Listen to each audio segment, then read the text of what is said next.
আপনি মানুষের মনকে কিভাবে জয় করবেন। আমরা সবাই সুখ খুঁজি, কিন্তু সুখ জীবনের কোনো গন্তব্য নয়। আমলকে প্রোটেকশন দিবে আখলাক। আপনি অনেক আমল করলেন, কিন্তু আপনার আখলাক ভালো নয়, তাহলে কি হলো? আমলগুলা সব নষ্ট হয়ে যাবে। ভিন্ন ভিন্ন মানুষকে ভিন্ন ভিন্নভাবে ডিল করা শিখতে হবে। That's the technique. একটা সুন্দর কথা বলতে চাই যে সমাজে চলতে হলে আমি সবার সাথে একরকম আচরণ কেন করব না? You can not treat a lion like a lamb.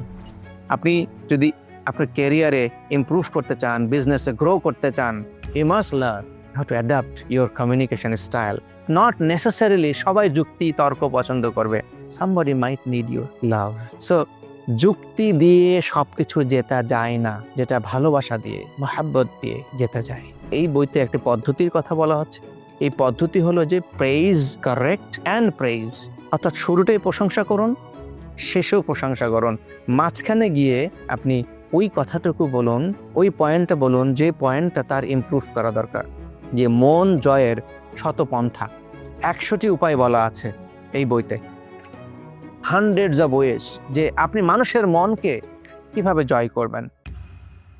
আসসালামু আলাইকুম, আপনাদের সবাইকে স্বাগত জানাচ্ছি রকমারির বৈঠকে। সাথে আছি আমি, coach Kamrul Hasan. Happiness is not a destination, it is a product of interaction, যেটা আমরা করি সমাজে বিভিন্ন মানুষের সাথে। তার অর্থ হলো যে আমরা সবাই সুখ খুঁজি, কিন্তু সুখ জীবনের কোনো গন্তব্য নয়। সুখ হলো সেই জিনিস যেটা সচরাচর আমরা মানুষের সাথে যেভাবে আচরণ করি, যেভাবে ব্যবহার করি, নিজেকে যেভাবে উপস্থাপন করে অন্য মানুষের সাথে থেকে শুরু করে বিভিন্ন প্রাণীর সাথে। এই কথাগুলোই লিখেছেন সুখময় জীবন আমরা কিভাবে উপভোগ করতে পারি নববী আদর্শের আলোকে। অর্থাৎ রাসূলুল্লাহ সাল্লাল্লাহু আলাইহি সাল্লাম যেভাবে করেছেন, যেভাবে শিখিয়েছেন সাহাবীদেরকে, সেই আলোকে সুখময় জীবনের দিকে আমরা কিভাবে পৌঁছাতে পারি, সেই লক্ষ্যেই বইটি লিখেছেন doctor Mohammad ibn Abdur Rahim Arefi.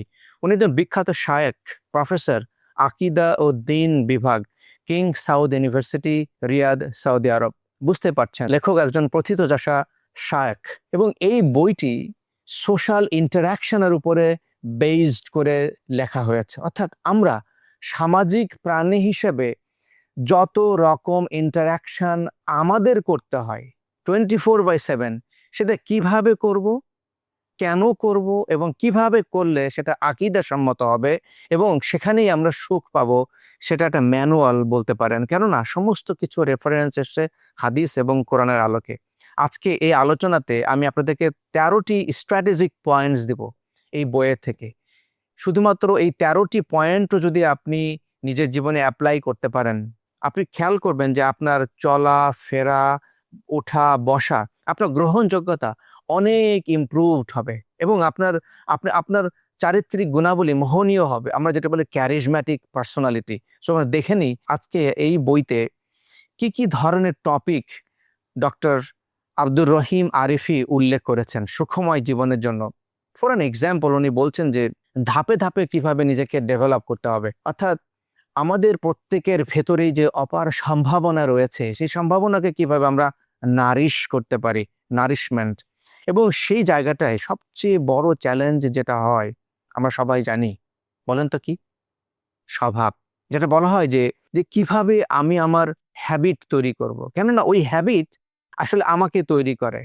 একটা কথা আছে যে পাহাড় ঠেলে সরানো সহজ, কিন্তু স্বভাব বদলানো কঠিন। স্বভাব একটা এমন জিনিস, একবার একটা বাজে অভ্যাস যদি তৈরি হয়ে যায়, এটার ইম্প্যাক্ট সারা জীবন আমাদেরকে ক্যারি করতে হয়। এবং সেটার জন্য আমরা কি কি লস করি? আমরা চাকরি জীবনে লস করি, ব্যবসায়িক জীবনে লস করি, পারিবারিক জীবনে লস করি, সামাজিক জীবনে লস করি। আর কি? অফকোর্স আল্লাহ সুবহানাহু ওয়া তাআলার সাথে রিলেশনশিপ, সেই জায়গাটাতে গিয়েও আমরা ধাক্কা খাই। আমরা নবীর তরিকায় চলতে পারি না। একটা খারাপ অভ্যাসের ইম্প্যাক্ট বললাম, আপনারা বুঝতেই পারছেন কত রকমের খারাপ অভ্যাস, হালাল এবং হারাম, আমরা যদি বাছ বিচার না করি। সেখান থেকে কিভাবে আমরা স্বভাব পরিবর্তন করতে পারবো, সেখানে বলা হচ্ছে যে সাধনা করলেই তা সম্ভব। অর্থাৎ কিভাবে আপনি সাধনা করবেন সেটা রেসিপি এই বইতে দেওয়া হয়েছে। আপনি একটু ব্যতিক্রম হতে পারেন, এটা কিভাবে আপনি ব্যতিক্রম হবেন। ইন্টারেস্টিংলি আমরা আমাদের নিজেদের স্কিল সেটটাকে কিভাবে ডেভেলপ করে কাজের ইম্প্যাক্ট তৈরি করতে পারি, সেই বিষয়টি নিয়েও এখানে ফোকাস করা হয়েছে। আমার কাছে জানেন সবচেয়ে ভালো লেগেছে এই বইতে যে মন জয়ের শতপন্থা, ১০০টি উপায় বলা আছে এই বইতে, হান্ড্রেডস অফ ওয়েজ, যে আপনি মানুষের মনকে কিভাবে জয় করবেন, how to enter quickly, rapidly inside একজন ব্যক্তির মনের ভিতরে আপনি জায়গা করে নেবেন, হৃদয়ে স্থান করে নেবেন। আজকের এই দুনিয়াতে আমাদের চারিপাশে এত বেশি ডিস্ট্রাকশনস, আমরা সবাই এত বেশি কমার্শিয়ালাইজড, আমরা সবাই স্বার্থের জন্য লেলিয়ান। আসলে সবাই বলে যে ধান্দা, সেই জায়গাটাতে কিভাবে আমি আপনি ব্যতিক্রম হতে পারি, মানুষের মন জয় করতে পারি কিভাবে জেনুইনলি, সেই উপায়টা দেওয়া আছে এখানে। সেই পয়েন্টও বলা আছে যে আপনি যদি কোনো কিছু ফেক করেন, সে ফেক করলে অন্য মানুষ কিন্তু বুঝতে পারবে যে আপনার একটা হিডেন অবজেক্টিভ আছে। সে হিডেন অবজেক্টিভ নিয়ে আপনি যদি ভালো আচরণ করতে যান, সেটার পরেই যে হিডেন অবজেক্টিভ থাকে সেটা কিন্তু প্রকাশ পেয়ে যায়। সো সে বিষয়ে আমাদের খেয়াল থাকতে হবে। এবং এখানে আরো অনেক বিষয়, যে বিষয়টি আমি বলছি যে যে মন জয়ের চমৎকার চাবিকাঠি এবং দুষ্টচারের বিপরীতে কেন আমরা উত্তম আচরণ করব, এরকম ভাবে more than hundreds of topics এই বইতে দেওয়া আছে। 477টা পেজ এই বইতে দেওয়া আছে। আমি আপনাদেরকে যেটা বলেছি যে সেখান থেকে 13টি জিনিস নিয়ে আজকে আলোচনা করব। তো চলুন শুরু করি। এই 13টি বিষয়, আপনারা বুঝতেই পারছেন যে এই বইটা একটা মানুষের আখলাককে কিভাবে সুন্দর করে প্রস্ফুটিত করবে। ধরেন আপনি একটা ফুল, আপনি ফুল যদি না ফুটতে পারেন তাহলে কি হবে? ফুলের কলি থেকে গেলেন চিরজীবন, তাহলে সেই ফুলের যে সুবাস, পথিক সে ফুলের কাছে কি আসবে? কেন আসবে? সেগুলো তো সুবাস নেই, সেখানে কোনো রং নেই, সেখানে কোনো আকর্ষণ নেই। তো বলা হচ্ছে যে আখলাক মানুষের এত দামি। বিনয়ী হওয়াটা কেন জরুরি? কেন বিনয়ী হওয়াটা আখলাকের সর্বোত্তম গুণ। রাসূলুল্লাহ সাল্লাল্লাহু আলাইহি সাল্লাম এই বইতে যেভাবে বলছেন, আমরা সবাই জানি যে উনি ধর্ম প্রচার করেছেন অস্ত্র দিয়ে নয়, তরবারি দিয়ে নয়, শাসন করে নয়, উনি মিষ্টি হাসি দিয়ে, উনি আখলাক দিয়ে, আদব দিয়ে, অন্য মানুষকে কতটুকু প্রায়োরিটি দেওয়া যায়, তাকে কতটুকু সম্মান করা যায়। এই বইতে একটা সুন্দর গল্প বলা আছে। সেই গল্পটি দিয়ে আমি শুরু করছি যে বিশ্লেষণ করা, যে এক বেদুইন আসলো রাসূলুল্লাহ সাল্লাল্লাহু আলাইহি সাল্লাম মসজিদে উপস্থিত সাহাবাদেরকে নিয়ে। সে বেদুইন এসে মসজিদের একটা কোনায় গিয়ে, এই বইতে যে বলা আছে যে সে লুঙ্গি উঁচু করে বসে পড়লো। আপনারা বুঝতেই পারছেন, সে সে ওইখানে বসে প্রস্রাব করতেছিল এবং এটা দেখে সাহাবারা রেগে ক্রোধান্বিত, তাকে তাকে শায়েস্তা করতে প্রস্তুত। রাসূলুল্লাহ সাল্লাল্লাহু আলাইহি সাল্লাম বললেন, থামো। মোটামুটি অর্থ যে থামো, তাকে তার কাজটা করতে দাও। খেয়াল করেন, মসজিদ, সেই মসজিদে বেদুইন ঢুকে প্রস্রাব করতেছে, আর নবীজি স্বয়ং কিনা বলছেন তাকে তার কাজটা করতে দাও। সে যখন প্রস্রাব শেষ করলো, সে যখন উঠে আসলো, রাসূলুল্লাহ সাল্লাল্লাহু আলাইহি সাল্লাম তখন তাকে বুঝিয়ে বললেন, এটা মসজিদ, এখানে আল্লাহ সুবহানাহু ওয়া তাআলার ইবাদত করা হয়, এখানে কোরআন এবং এলেমের চর্চা করা হয়, আল্লাহর ইবাদত করা হয়। তাকে সুন্দর করে বুঝিয়ে বললেন। পরক্ষণেই রাসূলুল্লাহ সাল্লাল্লাহু আলাইহি সাল্লাম যখন নামাজে দাঁড়িয়ে গেলেন, আপনাদের আপনারা সারপ্রাইজড হবেন, সেই নামাজের জামাতে সেই বেদুইন ব্যক্তি অজু করে পবিত্র হয়ে এসে নামাজে শরীক হয়েছে এবং সে রাসূলুল্লাহ সাল্লাল্লাহু আলাইহি সাল্লামের, অর্থাৎ তার হাতে কালেমা পড়েছেন। এই একটি আমল, একটি যে আখলাকের কারণে একজন বেদুইন মসজিদে প্রস্রাব করতেছে, সেখান থেকে সে রূঢ়ভাবে যদি সাহাবীরা আচরণ করতেন, যদি রাসূলুল্লাহ সাল্লাল্লাহু আলাইহি সাল্লাম সেখানে বাধা না দিতেন, তাহলে উনি কি সেই ধর্মকে গ্রহণ করতেন? না, করতেন না। That's the beauty. রাসূলুল্লাহ সাল্লাল্লাহু আলাইহি সাল্লাম আমাদেরকে আখলাক কিভাবে প্রস্ফুটিত করতে হবে, যেটা বলছিলাম যে ফুলের সুবাস, ফুলের ঘ্রাণ। আপনার আমার সাথে হাজারো মানুষ, আমি যদি একটা বাস হিসেবে চিন্তা করি, একটা সার্ভিস বাস চিন্তা করুন, যে সার্ভিস বাসের ভিতরে এয়ার কন্ডিশন আছে, সুন্দরভাবে বসার জায়গা আছে, এয়ার ফ্রেশনার আছে, একটি বাস। সেই বাসে যদি কোনো মানুষ উঠে গন্তব্যে যাওয়ার জন্য, তার যাত্রাপথটা তার খুব ভালো লাগবে, কেননা সেটা এয়ার কন্ডিশন, সেখানে পারফিউম আছে, সুন্দর বসার জায়গা আছে, অর্থাৎ সে উপভোগ করবে। আর সিমিলারলি আর একটা বাস, সেখানে যদি এয়ার কন্ডিশন না থাকে, সুন্দর পারফিউম না থাকে, সুন্দর বসার জায়গা না থাকে, দুর্গন্ধময় হয়, তাহলে সেই বাসে যখন কোনো যাত্রী হিসেবে আপনি উঠবেন, আপনি কি উপভোগ করবেন? আপনার কি ভালো লাগবে? কখনোই ভালো লাগবে না। আপনার কাছে নিশ্চয়ই প্রথমটি ভালো লাগবে। সো আপনি আমি এরকম একটি সার্ভিস বাস। আমরা সার্ভিস দিচ্ছি। সো আমাদের সংস্পর্শে যারা আসে অর্থাৎ সেই মোহনীয়তা, সেই কোমলীয়তা এবং সে আন্তরিকতা এবং সে সুঘ্রাণ এবং একটু কমফোর্ট কেউ কি পাচ্ছে নাকি উল্টোটি হচ্ছে? সেটি আমাদের মানদণ্ড হতে পারে। এই বই থেকে আমার ১ম লেসন যদি বলি যে ১ম সাক্ষাৎ আমরা একটা মানুষের সাথে কিভাবে করব? সেখানে বলা হচ্ছে যে এটাকে লং টার্ম ইনভেস্টমেন্ট হিসেবে চিন্তা করতে হবে। Not a transaction. অর্থাৎ আজকে আমরা সবকিছু মনে করি যে ট্রান্সেকশনাল। আমার আমার পিছনে হিডেন অবজেক্টিভ আছে। ওই যে বলছিলাম, কোনো হিডেন অবজেক্টিভ আছে, আমার কোনো ধান্দা আছে। সেই জন্যই আমি ভালো আচরণ করছি, ভালো ব্যবহার করছি।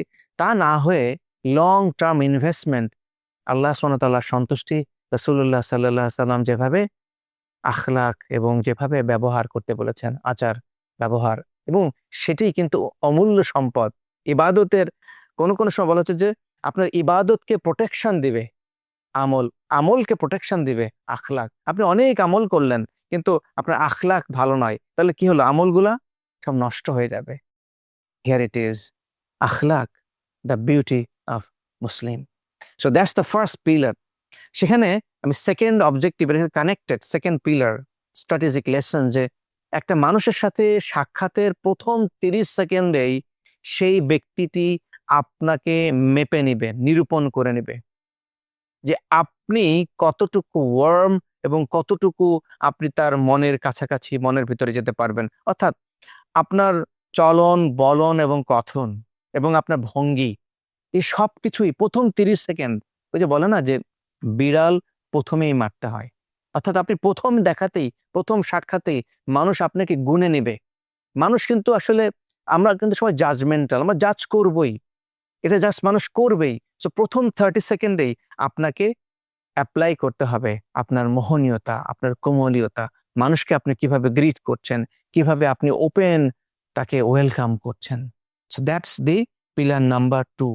এবং এটার সাথে কানেক্টিং করে যদি আমি বলি যে আজকে আমরা যারা বিজনেস করি বা যারা আমরা লিডারশিপ আছি, যারা আমার সমাজের দায়িত্ব পালন করছি বা রাষ্ট্রীয়ভাবে দায়িত্ব পালন করছি, আমরা সবাই কিন্তু প্রবলেমের সলিউশন দিচ্ছি অ্যাজ এ লিডার।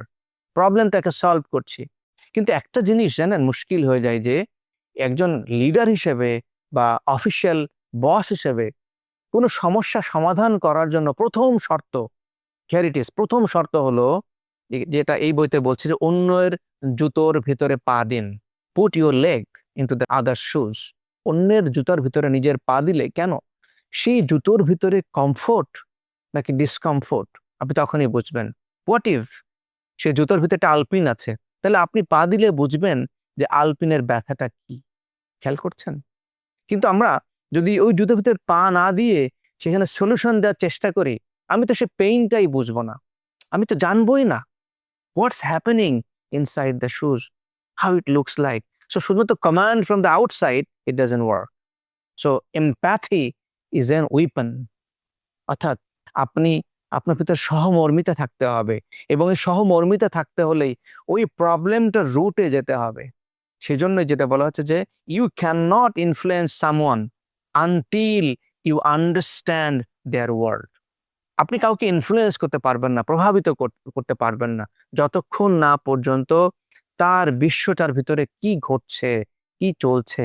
একজন লিডার হতে হলে, প্রবলেমের সলিউশন দিতে হলে অন্যের দুনিয়া, অন্যের ব্যথা, অন্যের যে যাতনা সেটা আমাকে বুঝতে হবে। শুধুমাত্র কোমল জায়গায় বসে, এয়ার কন্ডিশন জায়গায় বসে এবং নিজেকে আবদ্ধ করে রেখে আপনি গণমানুষের নেতা যেমন হতে পারবেন না, আপনি সমাজের নেতা হতে পারবেন না, আপনি অফিসের ভালো লিডার হতে পারবেন না। হ্যাঁ, আপনি হয়তো বা টাফ গুস্টাফ বস হতে পারবেন, যে যার ভয়ে মানুষ কথা শুনছে, বাট মানুষ আপনাকে ভিতর থেকে রেসপেক্ট করবে না।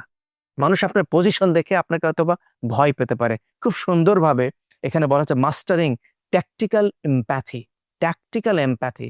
সো কিভাবে আসলে এই যে এমপ্যাথেটিক লিডার হবেন, ইমোশনাল ইন্টেলিজেন্স আমরা আজকে শুনছি। ১৪০০ বছর আগে রাসূলুল্লাহ সাল্লাল্লাহু আলাইহি সাল্লাম একটা মানুষের প্রতি, যে বেদুইনের কথা বললাম, সহমর্মিতা, মসজিদের ভিতরে এসে প্রস্রাব করছে, সেই জায়গাটাও সহমর্মিতার কি চূড়ান্ত নিদর্শন ভাবলেই অবাক লাগে। আজকে আমরা কোথায় যাচ্ছি? নাম্বার 4, যেটাকে বলা হচ্ছে যে ফিডব্যাক মেকানিজম, অর্থাৎ একটা মানুষ কিভাবে আসলে আরো ইমপ্রুভ করতে পারে। দেখুন, দুনিয়াতে সবচেয়ে বড় জায়গাটা হলো ইমপ্রুভমেন্ট রুম। অর্থাৎ আমি আপনি প্রত্যেকেই সবচেয়ে বেশি যেটা হতে পারে যে আমাদের অনেক ডেফিসিয়েন্সি আছে, আমাদের অনেক দুর্বলতা আছে, আমরা অনেক ইমপ্রুভ করতে পারি। আমি হাতটা দেখাচ্ছি এভাবে, যদি আমার এটা ইমপ্রুভমেন্টের জায়গা হয়, রাইট, হয়তো আমার দুর্বলতার জায়গাটাও আছে এই পাশে, কিন্তু আমার ইমপ্রুভমেন্টের জায়গাটা আকাশ সমান। কিন্তু মুশকিলটা হলো আমরা মানুষকে আসলে এই যে ফিডব্যাক দিতে জানি না, কিভাবে আসলে সে ইমপ্রুভ করতে পারে। এখানে এই বইতে একটা পদ্ধতির কথা বলা হচ্ছে। এই পদ্ধতি হলো যে প্রেইজ, কারেক্ট অ্যান্ড প্রেইজ। বলা হচ্ছে স্যান্ডউইচ। খেয়াল করেন স্যান্ডউইচ দেখতে কেমন? দুই দুই পাশে ব্রেড, তাই না? নিচে ব্রেড, উপরে ব্রেড, আর ব্রেডের মাঝখানে সামথিং, মনে করেন যে এখানে একটা, মনে করেন this is kind of chicken আর beef or other things. So bread দিয়ে চিকেন এবং বিফ এটাকে, এই স্যান্ডউইচটাকে সুন্দর করে ক্লাব করে রাখা হয়। সো সো উপরের পার্ট, নিচের পার্ট ব্রেড, এটাকে বলা হচ্ছে যে প্রেইজ, প্রশংসা, নিচেরটাও প্রশংসা। অর্থাৎ শুরুটাই প্রশংসা করুন, শেষেও প্রশংসা করুন। মাঝখানে গিয়ে আপনি ওই কথাটুকু বলুন, ওই পয়েন্টটা বলুন যে পয়েন্টটা তার ইমপ্রুভ করা দরকার। তাহলে যেটা হবে যে তার ইগোতে হার্ট হবে না। এই বইয়ের আমি যদি শব্দ বলি যে never deliver a blow to someone's ego directly. যে ব্লো মানে আপনি বলেন, এই তুমি এই কাজটা তুমি কেন এভাবে করলা, তুমি তো এভাবেও করতে পারতা। So that's a blow. So এই ব্লোটা দেওয়ার আগে, অর্থাৎ প্রেইজ, প্রথমে তার প্রশংসা করুন। তার কি ভালো, সে কি ভালো করে, সে কি ভালো কাজ করে, এনিথিং, অথবা তার এই কাজটা একটা ভালো দিক খুঁজে বের করুন, praise, then give a blow. So এই ব্লোটা হলো যে not just a blow, but improvement, feed forward. সেটাও হতে হবে with love and with care, not just a blow, যে directly don't punch the ego. এই জায়গাটা আমরা অনেকেই মিস্টেক করি। এবং সর্বশেষ তার আরেকটি প্রশংসা করে, আপনি যখন তাকে, কোনো মানুষকে ইমপ্রুভমেন্ট মেকানিজম দিবেন, ফিডব্যাক দিবেন, সেই মানুষটি সেটা শুনতে বাধ্য। Let me know, what do you think, do you like this? যদি কেউ আপনাকে এইভাবে সুন্দর করে বুঝিয়ে বলতে পারতো, তাই না, not just blow but with a praise and a praise, আপনার কেমন লাগতো? আমার তো অবশ্যই ভালো লাগতো। So that was number 4। Number 5, যেটা বলা হচ্ছে যে ভিন্ন ভিন্ন মানুষকে ভিন্ন ভিন্নভাবে ডিল করা শিখতে হবে। That's the technique. দেখুন, যে সম্মানওয়ালা, আল্লাহ সুবহানাহু ওয়া তাআলা যাকে সম্মান দিয়েছেন, যাকে পজিশন দিয়েছেন, তাকে আপনি সম্মান দেখান, তাকে আপনি মহাব্বত করেন, তাকে সেই জায়গাটা আপনি তাকে দেন। কিন্তু সেটার অর্থ এই না যে আপনি তাকে মাথা নিচু করছেন। ইভেন রাসূলুল্লাহ সাল্লাল্লাহু আলাইহি সাল্লাম যখন সাহাবীদের মাঝে আসতেন, সাহাবীরা রাসূলুল্লাহ সাল্লাল্লাহু আলাইহি সাল্লামের জন্য দাঁড়িয়ে যাক, এটা রাসূলুল্লাহ সাল্লাল্লাহু আলাইহি সাল্লাম সেটাকে পছন্দ করতেন না। আমি বলছি যে আদব, আদব। সো এই আদব, আমরা এটাকে নিয়ে গিয়েছি যে কিভাবে আমরা সম্মান দেখানোর জন্য একেবারে উঠে দাঁড়িয়ে গেলাম। নো, আপনি বসে থেকেও, যে আপনি দাঁড়িয়ে বসে থাকেন, তাকে সুন্দর করে সালাম দেন, তাকে ওয়েলকাম করেন, রাইট? তার সাথে উঠে মুসাফা করেন। এই যে যে ব্যক্তির যেটা প্রাপ্য, তাকে আপনি সেভাবে ডিল করতে শিখুন। দেখবেন যে ওই যে বলছিলাম, এই সবগুলো মিলেই আপনার ক্যারিজম্যাটিক পার্সোনালিটি ডেভেলপ করবে। আপনি হয়ে উঠবেন সুন্দর একটা প্রস্ফুটিত ফুলের মতো। সো ম্যানেজিং ডিফারেন্ট পার্সোনালিটিস, এটা বলা হচ্ছে যে সোশ্যাল স্পেকট্রাম। আমরা সামাজিক জীব। একটা সুন্দর কথা বলতে চাই যে সমাজে চলতে হলে আমি সবার সাথে একরকম আচরণ কেন করব না? You can not treat a lion like a lamp.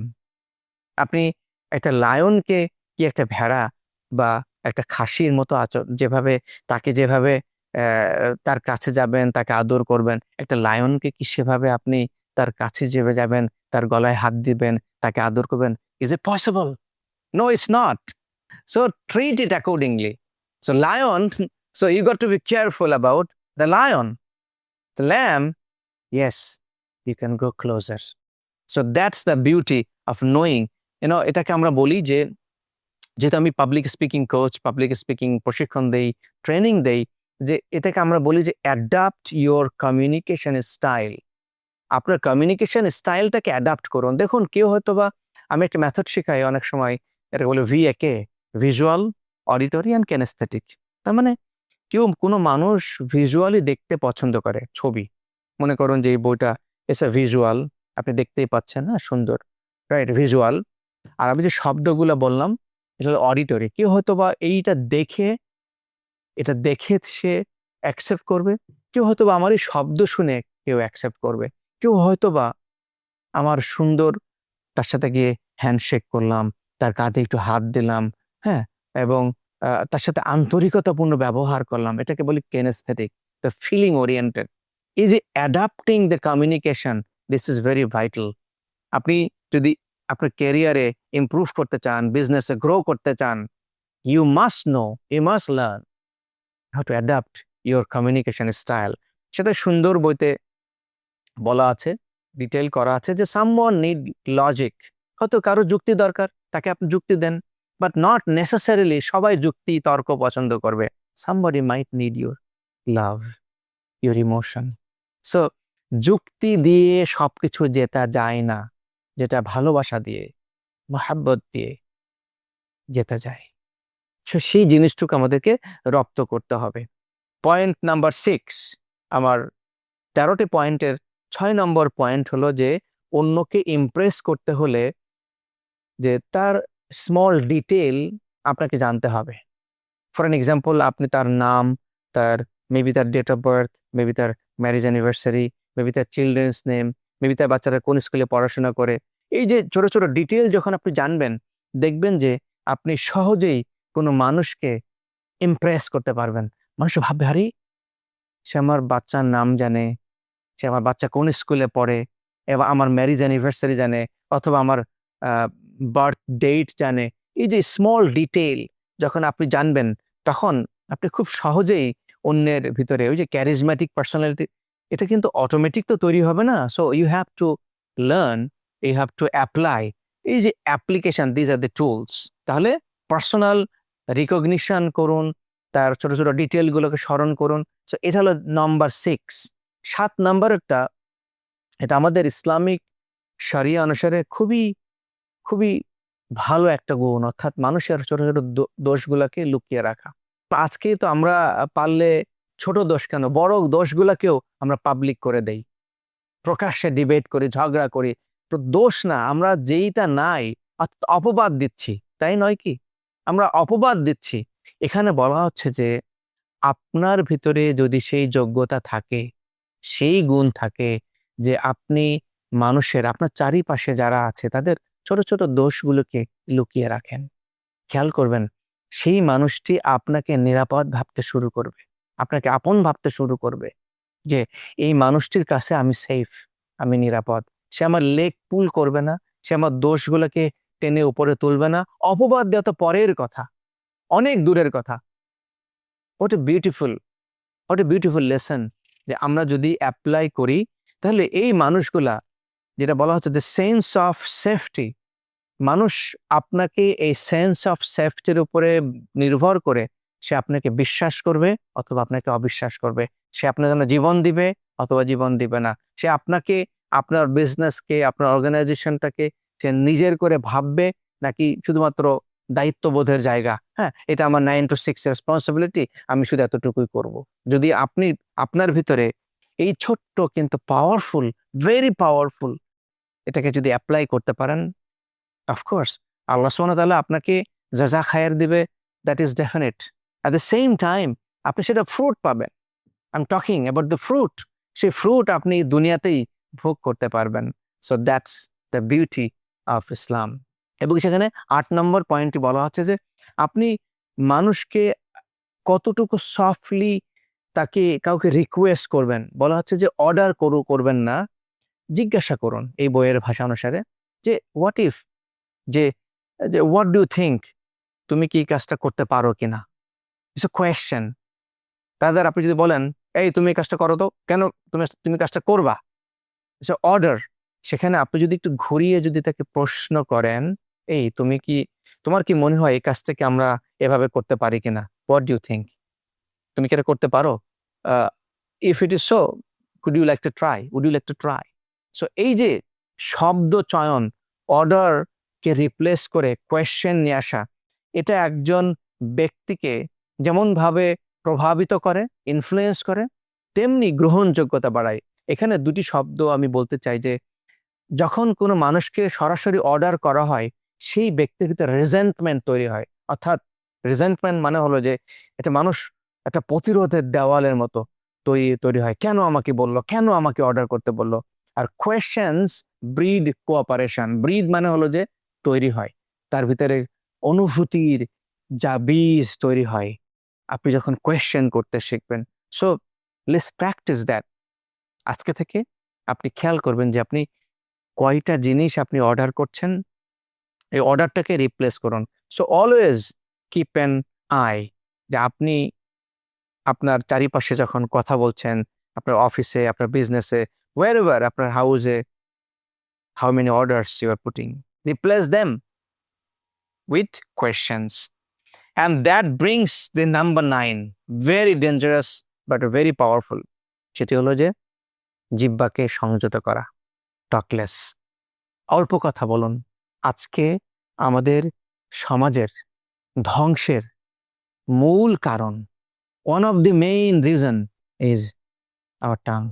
আপনার শত্রু, আপনার চারিপাশে, আপনার আমার আজকে যে বিপদ, এই বিপদ আমরা আমাদের জিহ্বার কারণে ডেকে আনি। এক হলো শব্দ দিয়ে, কথা দিয়ে, আরেকটি বিপদ ডেকে আনি এই জিহ্বা দিয়ে, অতিরিক্ত ভুরি ভোজন করে। যে এই জিহ্বাটাই একদিন আমার ধ্বংসের কারণ, এবং রোজ কিয়ামতে এই জিহ্বাই আপনার আমার এগেইনস্টে সাক্ষ্য দিবে। আল্লাহ সুবহানাহু ওয়া তাআলা এই জিহ্বার জবানকে খুলে দিবেন। তখন আপনি আমি হাই হাই হাই করে বলবো, হাই তোমার জন্য আমি আমি এই এত এত স্বাদের খাবার খেলাম, আজকে তুমি আমার বিপক্ষে কথা বলছো। সেই জিহ্বা, যে জিহ্বা দিয়ে আমরা এত কথা, এই শব্দগুলো চয়ন করছি, সেটি আমার বিপক্ষে সাক্ষ্য দিবে। So learn how to be silent. এটা আমি ডেমনস্ট্রেট করে দেখাচ্ছি আপনাদেরকে। নীরবতা, বোবার কোনো শত্রু নাই। সো আজকে থেকে বোবা হওয়া শিখুন। এবং বলা হচ্ছে যে আপনি যদি অল্প কথা বলতে পারেন, যে ওয়ার্ডস ক্যান বি, উইপন্স আর মেডিসিন, যে শব্দ হয় আপনার উইপন, মানে উইপন মানে বুঝতে পারছেন যে তরবারি, পিস্তল, ছুরি। শব্দ হয় ছুরি হবে, অথবা ওয়ার্ডস কুড বি মেডিসিন, প্রতিশোধক ব্যবস্থা। তারপর হচ্ছে যে the person who speaks less often gains more. যে ব্যক্তি কম কথা বলে সে বেশি গেইন করে, রেসপেক্ট গেইন করে, নলেজ গেইন করে, মানুষের এমপ্যাথি গেইন করে, মানুষ তাকে বেশি সুযোগ দেয়। জায়গাটা আমি আপনি আসলে কি উল্টোটি করছি কিনা? যদি উল্টোটি করি, হ্যাঁ, কখনো কখনো আমরা বেশি কথা বলি, have a break. Why I am talking? কেন এত বেশি কথা আমাকে বলতে হবে? সো এই জিনিসগুলো আমাদেরকে খেয়াল রাখতে হবে, চেইনের মতো। নাম্বার 10 বলা হচ্ছে যে আন্তরিকতাই একজন ব্যক্তির আসল ক্যারিশমা। যেটা আমি কথা প্রসঙ্গে বলছিলাম যে আমরা আমাদের কাইন্ডনেসকে যদি ফেক করি, তাহলে এই ফেকটা কিন্তু ফেইল করবে। ফেক উইল ফেইল, কিন্তু আন্তরিকতা কখনো ফেইল করবে না। আপনি জেনুইনলি মানুষের জন্য আন্তরিকতা, সিনসিয়ারলি মানুষকে খায়ের খাওয়ান। একটা শব্দ আছে, খায়ের খা। অন্যের ভালো চান, অন্যের ভালো অন্যের ভালো আশা করেন, অন্যকে উপকার করেন, তাহলে দেখবেন যে আপনার চারিপাশে আপনার অনেক শুভাকাঙ্ক্ষী তৈরি হবে। Small but very powerful. So with this আমি লিঙ্ক করতে চাই নাম্বার 11, যে দি পাওয়ার অফ স্মল গিফট। যে দেখেন, অন্যের ভালো আপনি যদি ছোট ছোট একটা গিফট, যে বলা আছে যে এখানে এই বইতে যেটা বলছে যে ছোট ছোট উপহার, অনেক দিনের একটা একটা হোস্টাইল রিলেশনশিপ, অর্থাৎ আন্তরিকতা নাই, হোস্টেলিটি আছে, সেই অর্থাৎ অ্যানিমোসিটি আছে, সেটাকে ডিজলভ করতে পারে। ডিজলভ করা মানে আপনি ট্যাবলেট পানির ভিতরে যখন দেন, যে কিছু ট্যাবলেট দেখবেন পানির ভিতরে দিলে করে একদম পানিতে ডিজলভ হয়ে যায়, পানির সাথে মিশে যায়, ওই ট্যাবলেটটা নাই হয়ে যায়। স্মল গিফট একটা মানুষের এই যে হোস্টাইল রিলেশনশিপটাকে ডিজলভ করে দেয়, একদম একদম ডিজলভ করে দেয়। এটার পাশাপাশি আরেকটা স্মল স্টোরি আনতেছে, দ্যাট ইজ দ্য নাম্বার 12, একদম শেষের দিকে আসি, যে রাসূলুল্লাহ সাল্লাল্লাহু আলাইহি ওয়াসাল্লাম একবার নামাজ পড়ছিলেন। নামাজ পড়া অবস্থায় পাশে একটি বাচ্চা শিশু ক্রন্দন করতেছিলেন। ক্রন্দনের কারণে নবীজি নামাজকে সংক্ষিপ্ত করে ফেললেন। সংক্ষিপ্ত করে শিশুটি কেন কাঁদছে সে জায়গায় তার সাথে মনোনিবেশ করলেন। এই ঘটনাটি এই বইয়ে যেভাবে ব্যাখ্যা করা হচ্ছে সেটি হলো যে প্রফেট সাল্লাল্লাহু আলাইহি সাল্লাম প্রায়োরিটাইজ করেছেন হিউম্যান ইমোশন ওভার রিচুয়াল, অর্থাৎ নফল নামাজ সেটাকে সংক্ষিপ্ত করে একটা ছোট বাচ্চা কেন কাঁদছে সে জায়গায় উনি অ্যাটেনশন দিয়েছেন। এটা মানবিকতার একটা চূড়ান্ত লক্ষণ, এটা হিউম্যান অর্থাৎ ইমোশন অ্যান্ড রিচুয়াল। ইভেন নামাজের মতো রিচুয়াল যেটা রাসূলুল্লাহ সাল্লাল্লাহু আলাইহি সাল্লাম বা আমরা নফল নামাজ পড়ছি, একটা হাদিসের সামারি আমি যতটুকু জানি যে নফল নামাজের সময় যদি বাবা মাও ডাকে তাহলে সেই নফল নামাজ ছেড়ে আমি বাবা মা কথাকে অ্যাটেন্ড করতে হবে, more or less. This is so powerful. রাসূলুল্লাহ সাল্লাল্লাহু আলাইহি সাল্লাম সেটা উনি করে দেখেছেন। ছোট বাচ্চার কান্নার সময় নামাজকে শর্টেন করেছেন। অ্যান্ড উইথ দিস একদম শেষের দিকে আসছে, সেটা হলো যে আমরা অনেকেই যেটা সাফার করি যে আমরা ভাবি যে প্রতিশোধ, কোনো কোনো প্রতিশোধ আমাকে সেই প্রতিশোধ নিয়েই তুলতে হবে। ফর অ্যান এক্সাম্পল, যে আপনার আমার প্রতিবেশীরা যদি নেগেটিভ হয়, এই বইয়ে একটা সুন্দর সুন্দর একটা টেকনিকের কথা বলা হচ্ছে, যে টেকনিকটা হলো দি নেইবার্স হার্ম, অর্থাৎ নেগেটিভ প্রতিবেশীকে কাইন্ডনেস দিয়ে প্রতিশোধ নেওয়া। এবং সেখানে বলা হচ্ছে যে তাকে একজন ব্যক্তি, একজন আপনার প্রতিবেশী আপনার প্রতি এত এত এত নেগেটিভ, সে জায়গায় আপনি তার প্রতি এত কাইন্ডনেস যে সে অ্যাশেমড হয়ে সে আপনার বন্ধু হচ্ছে। অর্থাৎ সে আপনার প্রতি নেগেটিভ নেগেটিভ আচরণ করছে, আর আপনি তার বিপরীতে প্রতিশোধ না নিয়ে তাকে তার সাথে রিভেঞ্জ না নিয়ে আপনি আরো কাইন্ডনেস, মেবি একটা গিফট দিলেন, মুস্কি হাসলেন, মেবি তাকে আন্তরিকভাবে জিজ্ঞাসা করলেন। সো কন্টিনিউয়াস 1 দিন 2 দিন 3 দিন 4 দিন 5 দিন 10 দিন, 10ম দিনের পরে সেই ব্যক্তিতে নিজেই লজ্জিত হবে। সে লজ্জিত হয়ে সে আপনার বন্ধুতে রূপান্তরিত হবে।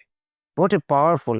হ্যাঁ, আমি জানি ইটস নট সো ইজি, এটা আমার জন্য ডিফিকাল্ট, কিন্তু আমি এই কথাটুকু বলছি এই বইয়ের থেকে যে সুখময় জীবন নববী আদর্শের আলোকে যদি আমাদের তৈরি করতে হয়, যেটা বলছিলাম যে সুখ কোনো গন্তব্য নয়, সুখ তো আসলে উপভোগ করার বিষয়। আমাদের দৈনন্দিন জীবনে আমাদের ইন্টারাকশনের মাধ্যমে, আমাদের কাজের মাধ্যমে, আমাদের আমলের মাধ্যমে, আমাদের আখলাকের মাধ্যমে, এবং সেটাকে আমাদের তৈরি করতে হবে হ্যাবিটের মাধ্যমে।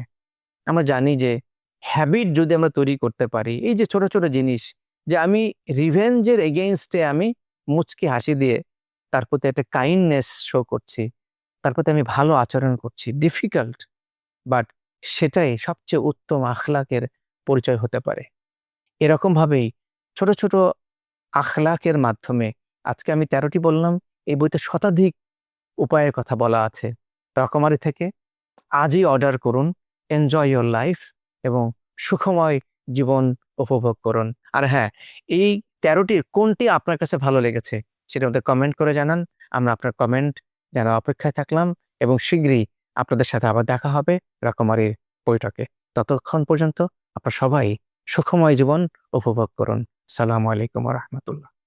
6 লক্ষাধিক পণ্য আর অসংখ্য সুবিধা নিয়ে আস্থার রকমারি আপনার দোরে। যা কিছু দরকারি সাথে আছে রকমারি। বই ও পণ্য অর্ডার করতে ভিজিট করুন এখনই।